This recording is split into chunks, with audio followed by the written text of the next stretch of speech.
السلام علیکم ناظرین گرامی، ویلکم ہے آپ کا ہمارے یوٹیوب چینل نالج گیپ میں۔ دوستو چلیے آج کی ویڈیو کا آغاز کرتے ہیں۔ آج دنیا ایک اور خطرناک موڑ پر پہنچ چکی ہے۔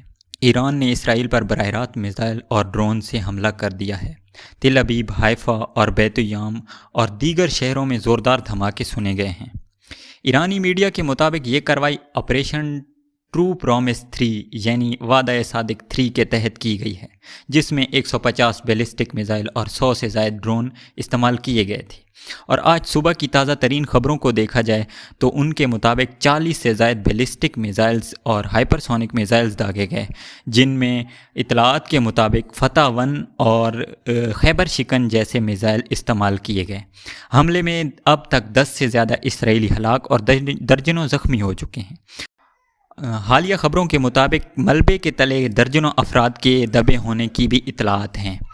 اسرائیل کا آئرن ڈوم سسٹم مکمل طور پر اس حملے کو روکنے میں کامیاب نہ ہو سکا۔ امریکی فوج نے بھی کچھ میزائل تباہ کیے مگر سب کو نہیں کر سکے۔ ناظرین گرامی، یہاں پر ایک اور بات بھی سامنے آئی ہے کہ امریکہ نے اپنے ایئر ڈیفنس سسٹمز یوکرین سے ہٹا کر مڈل ایسٹ میں بھیجنے کا عندیہ دیا ہے، اور ادھر قطر، ترکی، چین اور دوسرے بڑے ممالک نے جنگ بندی کا فوری مطالبہ کیا ہے، جبکہ اقوام متحدہ نے ہنگامی اجلاس بلا لیا ہے۔ نیٹو ممالک کی خفیہ میٹنگز جاری ہیں۔ کچھ تجزیہ کار اسے ایٹمی تصادم کی تیاری قرار دے رہے ہیں۔ دیکھتے ہیں آگے مستقبل میں کیا ہوتا ہے۔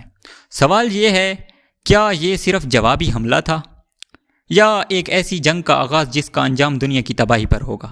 ایران خاموش نہیں ہے اور اسرائیل بھی پیچھے ہٹنے کو تیار نہیں ہے، تو کیا اب صرف وقت ہی فیصلہ کرے گا؟ مزید اپڈیٹس کے لیے ہمارے چینل کو سبسکرائب کریں۔